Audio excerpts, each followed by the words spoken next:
Welcome back to the second part of the railway videos. I'm not going to do my night outro for every video I do, but just because obviously it takes a lot of time and a lot of work putting all this into it. So, as I said, we are doing an unboxing of the Flying Scotsman. Obviously it is in railroad models, so bear in mind the railroad model means its budget. It will be cheaper than your average premium Flying Scotsman.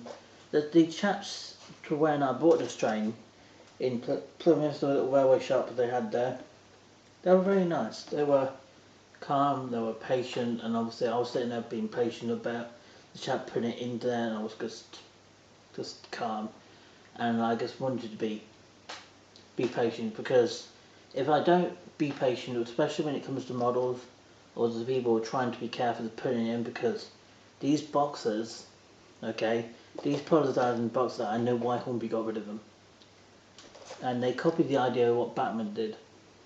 So they basically they copied the idea of what Batman been doing with their trains. They've basically been getting the block of ice, as a lot of people call it nowadays, and this is obviously the old style packaging from Hornby.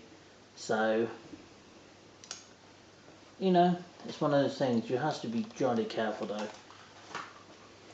And I'll tell you what, the Flying Scotsman, it's a sweet train. Obviously it's world famous, so I don't want to break it, because these trains are really difficult to find and they're bloody expensive now. They used to be really cheap. Now, because the things are going up with models, computers, PS4s, and other consoles are just going through the roof for a lot of people can't afford. I'm lucky to get this, to be honest.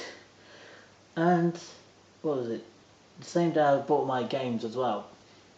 Yesterday, I basically bought a lot of games that cost me well over 100 quid. So I expect I'm going to be building the money back up for quite a while before I buy anything else. Right, this chap did tell me, well, he did suddenly point fingers at me, he did, come on, Flying Scotsman. Yeah, this chap, honestly, he did try his best to try to keep it impatient, but there's tender. I want to get it both out. I just don't want to leave it in here. It just looks too good. And honestly, the train, just to bear in mind, the train does have, I think this one does have, because the previous train I did have, it did have moving vents. Don't think this one does. Maybe it's wrong, I don't know. Does it have a sliding vent? No. I don't want to break it anyway, because, as I said, the previous Flying Scotsman I had broke. So I don't want to break it. This one's got a already fitted coupling on it. So, just go and have a quick look at the accessories before we have a close-up detail with the Flying Scotsman. And I want to be careful, because obviously I want this train to last me a long time. It says. Hopefully this one will last me a whole lot longer than the other one did. That's just, you know, living the hope, I think, a little bit. Right, let's have a look at the accessory part. I know some people, when they come to looking at the train, they want to look at the train more than accessories. And fine, I understand that, because, you know, who wants to look at the gump and accessories most of the time, because on a standard train like this, it's usually not. Most of the time, it's basically just got basically some brake rigging. And what else we got? We've got a vacuum pipe. We also got a known coupling, tension lock coupling. So it's pretty good. It's handy if you want to double head the Flying Scotsman to another Flying Scotsman if you want to. So just pushing the main engine out of the way for a second. So we've got the LNER tender, obviously in apple green. Obviously Hornby has been working with this Flying Scotsman probably for most of my life, if not all of it. But as I said, Flying Scotsman is a famous train. It broke the speed record. The first speed record was 100 and, is that 101 or was it 110 miles an hour or something like that on this Flying Scotsman. I do have a book about history about these sort of trains. So yeah, it broke the 100 miles an hour speed record at that time. And then I think it was 3 or 4 years later, the Mallard broke it by double the amount. I think it was 126 going downhill with Nitro Birdie's design 4468.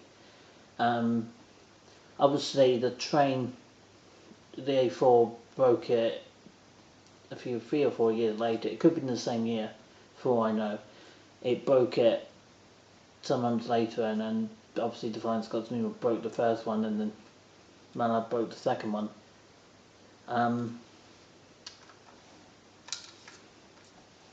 Yeah, detail it's a little bit hit and miss on this model, but again, you can just paint it to make it look like it's got proper detail in it. But that's what I've done with some of my budgeting trains. Like I think in the Class of 6, I put some paint in it, because some yellow paint just make it look some details in it, look like someone's gone in there turning things on for the ready to move the train.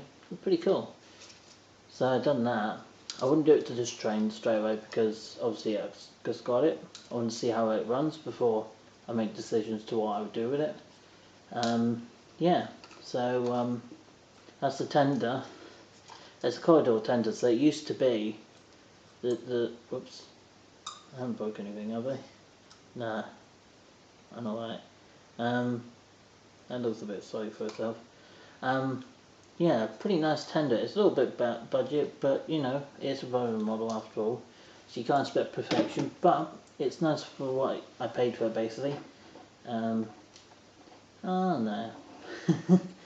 This version doesn't have sprung buffers. The first one I got did have sprung buffers at the front. These ones do not. And obviously I'm not surprised, because obviously it was a cheap model. Well, it was cheap for what it was. I'm not expecting perfection, you know. But look, I want to be really careful, because obviously where the rods are, they're really delicate. So here's the Flying Scotsman engine itself. So obviously I'm trying to get the best view of quality as I can with it. Obviously, as you guys probably know, the Flying Scotsman is one of my second favourites in Steam, I believe. My first favourite is the, I'm trying to think of it called, the train who, it went so fast and it went past two yellow caution signals. Was it 1987? No, 1974 or something. I'm not sure, but it basically the Mallard. No, I can't remember what it's called. It's called Battle of Britain, I think. The Battle of Britain model of the real train went past two yellow caution signals, and obviously the driver couldn't see because of the steam coming out of the funnel, and obviously he went too fast. He went past the warning signals. He couldn't see because of the steam coming past the window and going to the cab. Basically what happened that day, maybe an hour or two later, it basically rolled down the hill with the coaches, killed 110 people killed on that train, and I think about 90 or 25% people survived, but with major injuries. So that's got to have been something. I mean, not so pleasant to those people who have to feel the pain from it, but it's got to have been something to think the driver has been that silly to not realise the mistakes he has made with it. But, you know, even train drivers make mistakes. Anyway, Flying Scotsman 4472.